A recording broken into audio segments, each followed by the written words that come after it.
Welcome back to Captain America, Super Soldier. So it's time to get Steve's shield back. Well, it's a good job in the future. Steve will be able to magnetically attract the sword back to his arm because it's very inconvenient right about now. The shield, you mean?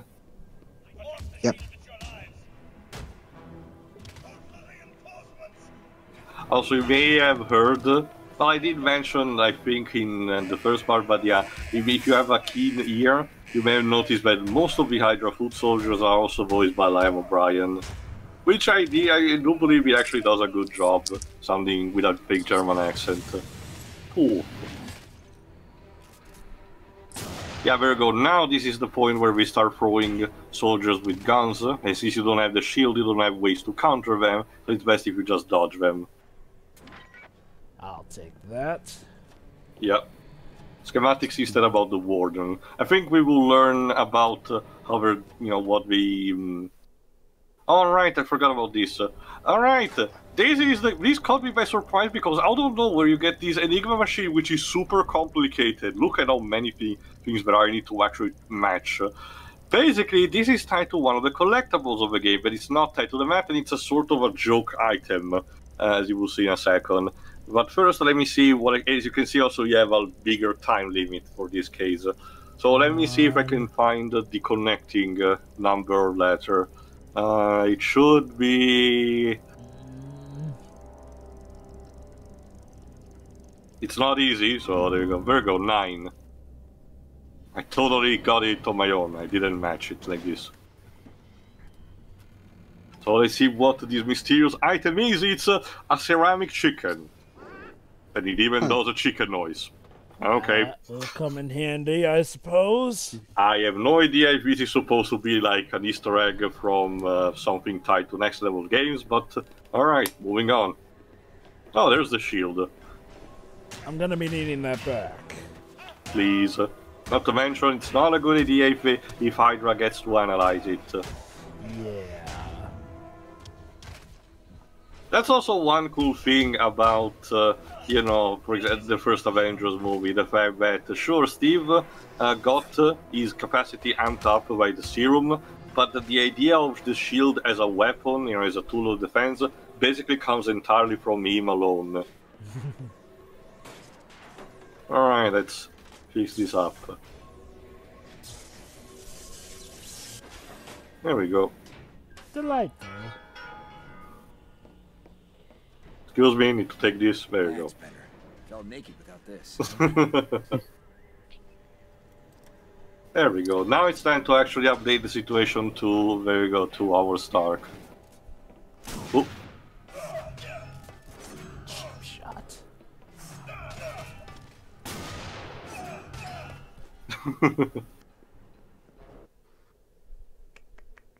But first I can also could use to get some collectibles, so why not? Oops. Where is it? Oh, there it is. There we go. With good timing, you can actually counter these very easily, and the game provides, many different situations for you to master this ability. So it's not, even if you're not practical at first, you will get good enough eventually. Mm-hmm. Alright, there we go. There's more schematics. And I think there's also a film reel. There we go. Oh yeah, there we go. The Wardens, the one that I mentioned. So let's see how much they're different from the Scorchers.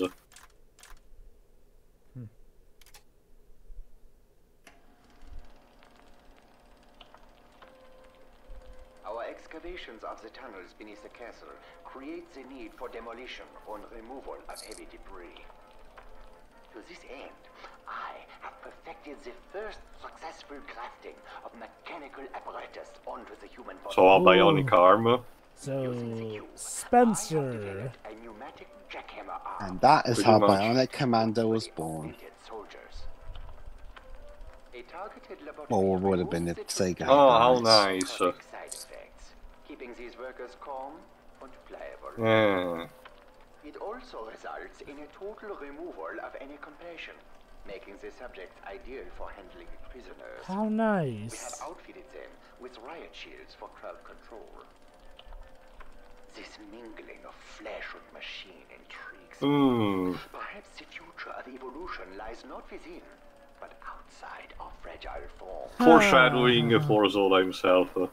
Cute. Especially that particular Mechanical design. camera. Explore the possibilities further. But I'm sure it's not important. Moving on. And I think, yeah, but it's also, I think we actually found more of Zemo's entries. Basically, until this point, Zola and the there you go, I take have my the Hydra findings. forces have been entered the castle at this point, but Zemo has been antagonizing them because he doesn't like the fact that, you know, they mess a bit too much with it. Tales behind each of the treasures stored in the trophy room. I have kept to myself the indiscretions of Hilliard Zemo, 8th of our line, who foolishly harbored notions of using our resources to educate the peasantry. And yet now I understand, if not condone his goals. One does derive satisfaction from seeing inferior minds attempt to better themselves, even when such efforts are inevitably restricted by the breeding of those under Jesus. Huh. I have consented to limited restoration of Solus experiments under my supervision, of course. I'm sure nothing wrong will go from this. Knowledge found in our ancestral Not at all. It is my hope he can control his baser instincts, and he claims to have thoughts as to how I might improve Adhesive X, a personal project I have labored Oh, on for some time. Adhesive X. Yeah, I think I talked about this in one of the previous parts. Yeah, once again, the golden and silver ages, Baron Zemo was sort of a scientist as well, but that backfired spectacularly on him. It's also exemplified best. Hold on. My gear. Good. Everything's still intact. There we go. Utility belt and all. My poor foolish kitten. You really think you can save them? You're already too late. I think Dugan, my favorite. He reminds me of a dog I used to have so much fun. Okay, I don't want to know what you do on Friday nights. Now you feel like talking. Lovely. Let's see what else you have to say. Yeah, there's no time to waste. Oh, But, she's strangling him. Cute. He must have taken Dum Dum deeper inside. If I don't find him soon. Yeah, get a move on, Steve. But yeah, one particular reflection of it is in the 60s Captain America cartoon. One thing that I hope that eventually we'll get on Disney Plus are those like motion comics of the 60s, just for how batshit insane they are. Not just the Spider-Man cartoon. Marvel did a sort of a serious set of lines. Oh. What? Yes, Jova? Captain America versus the Asthma Monster. Well, I think that's... was that adapted? Was that adapted to the motion comics of the 60s? I don't remember. Well, it could be. Can you imagine Well, how no, silly I'm that would not be? talking about that, Jove. I'm talking about the actual animated line, keep in mind. Because it's actually from the 60s, so it has the same voice actors of the Spider-Man cartoon, meaning 3 or 4, recycled ad nauseum, that acts so over the top and the character motions are so janky. So they combine that with the Golden Silver Age attitude, and you get this wonderful mix of absolute insanity. That is such a marvel to watch. Oh yeah, I think I know No what you pun mean. intended. Like I've seen some of the X-Men motion comic Yeah, there's also that. movies. There's also the Fantastic Four cartoon where Reed Richards manages to trick Magneto into surrender by using a wooden pencil. It makes sense in context. Well, I mean, I get it. You know, it's Well, okay, comic wood. Well, Theo, as Disney taught us, pencils are Jesus. So. I think special mention will forever go to the time when the Fantastic Four and Spider-Man had to defeat Dr. Doom with Office Max supplies. That's always one of the PSA comics.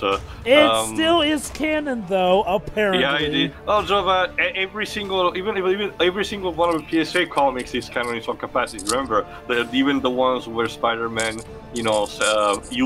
throws hostage Twinkies to thwart villains. Speaking of, You know what I He love? didn't. It didn't work for the interdimensional vampires, but at least he tried. Believe it or not, that is not the dumbest thing about that comic. No, the dumbest thing about that comic is Doctor Doom's plan. Essentially, his plan is to suck out all the knowledge from preteen kids, because supposedly they'll be the world's future and all that, so supposedly they'll be the smartest, and now he can drain them.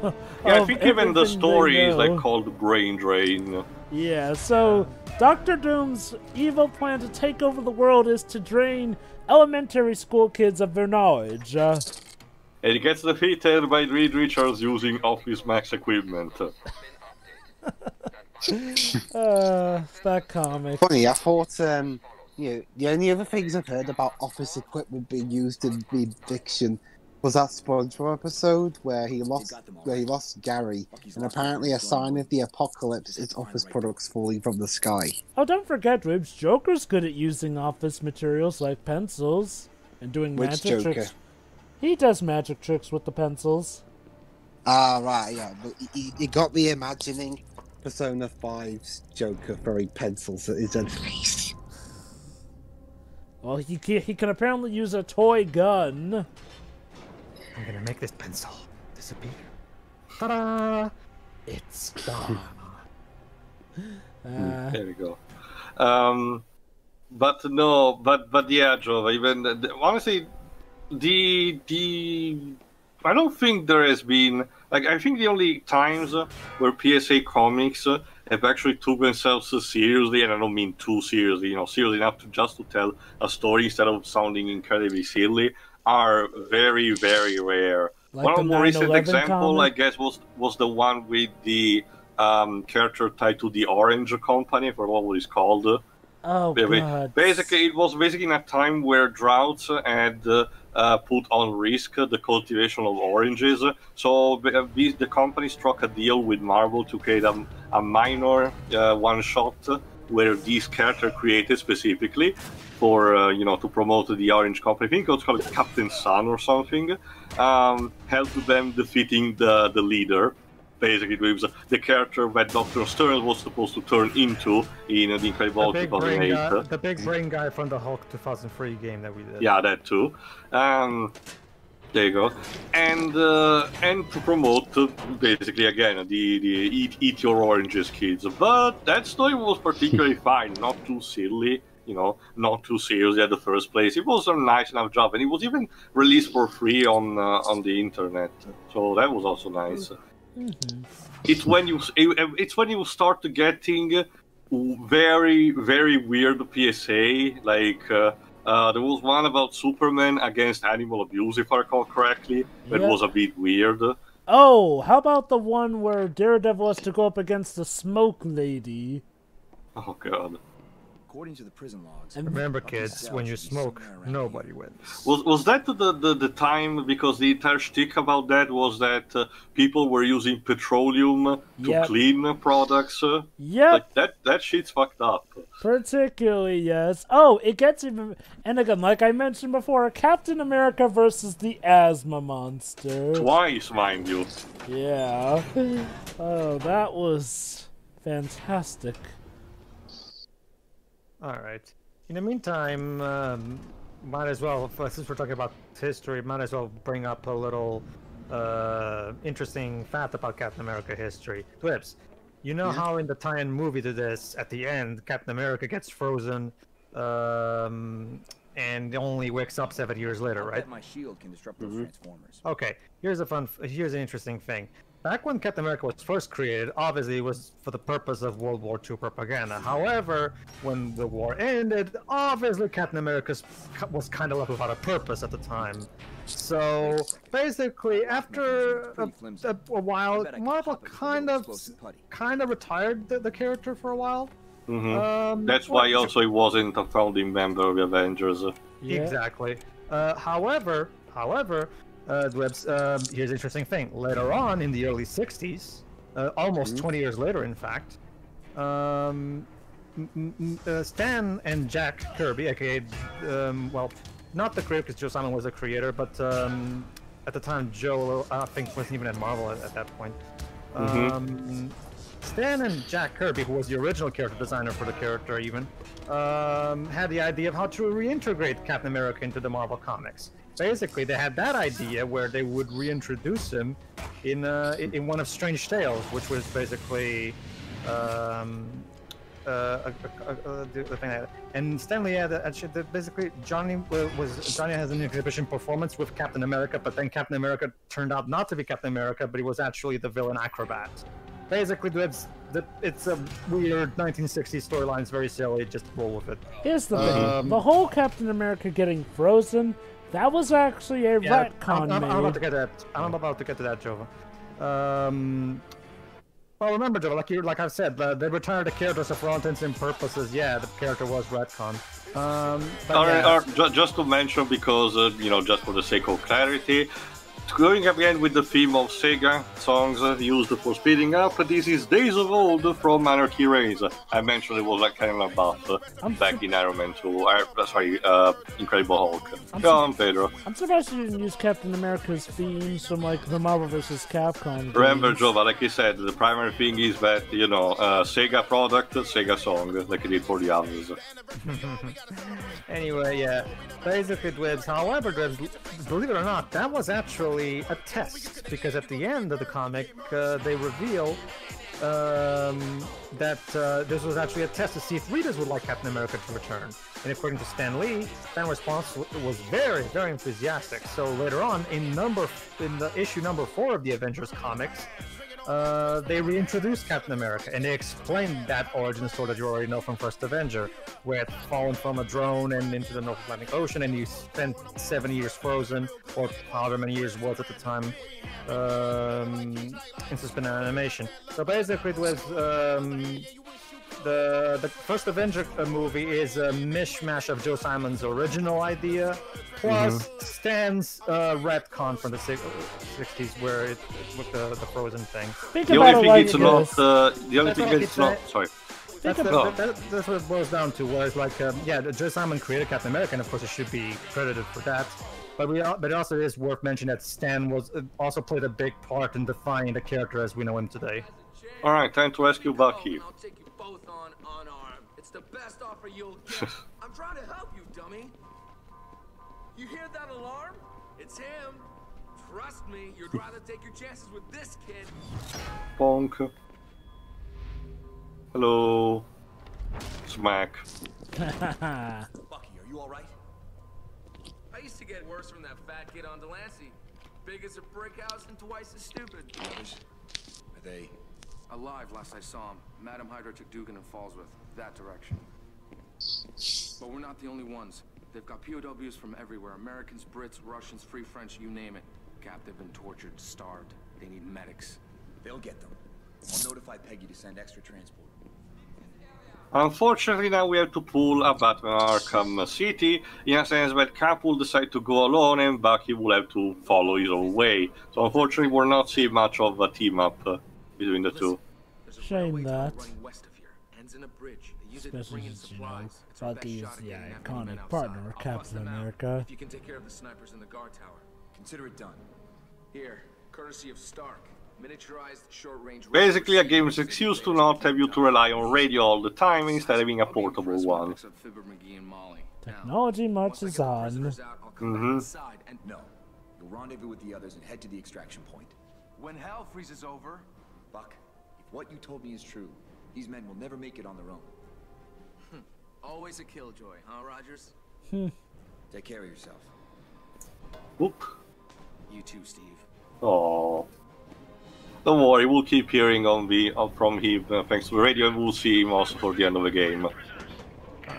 And yeah, but after that reintroduction, Dwibs, that's when Stan introduced what is basically the Captain America shtick that you usually see, which is, of course, him being a man out of his time who has to adapt to the modern society, which is why that's what Winter Soldier is about. Also, remember the beginning of the Civil War comic? Apparently Captain America was criticized because he wasn't using MySpace. Yeah, I hate Sally Floyd. But what I was mentioning is that the only thing that is not present in the proper movie for obvious right reasons were the people involved with rescuing Steve from his block of ice. One is Neighbor, the submariner, which I mentioned in the past of how his movie rights are a nightmare at the moment. Both Kevin Feige and Joe Quesada want nothing to do with the character for now, for the time being, so they're just waiting their time. And the other, I forgot seriously who is. I think it was Johnny Storm, maybe. Either that or Reed Richards, I think. One of the Fantastic Four, if I recall correctly, because they were the ones most involved with Namor at the time. But yeah, the point is that after bringing Cap back, he was then integrated also to the Avengers eventually, and you know, the rest is history. It's interesting you mentioned Civil War too, because shortly after that, I think it was in 2007, if I remember correctly, Steve was actually killed. Yes, well, not in the main event, mind you. The event, Marvel decided to pull one of his usual decree moves. 2006-2007 was basically the year of Onslaught because Spider-Man made a deal with the devil, of course. I have to say this though, because Shirai, guess what? Turns out he didn't die. Turns out he was just carrying through time. Yes, that's right. He didn't actually die. He was just time traveling. It's kind of the same. It's kind of the same what happened to Batman after Final Crisis when you think about it. But no. It sounds stupid though. But yeah, Spider-Man made a deal with the devil. A lot of people. Thor was already dead, and Tony Stark did make a robot clone of him using a strangle his hair without his consent. Hulk was, without his consent, sent into outer space to basically die, and Cap was killed at the end of Civil War after he basically lost, and made it appear as if the Pro-Registration Act was right. Like, yeah. God damn. I think it was after that point when Bucky became Captain America for a bit of time. Either him or Falcon. He's usually one of the two who switch the roles. Anyway, see you for the next part where Steve helps rescuing the prisoners that Bucky was talking about. See you then. See ya. See ya. See ya.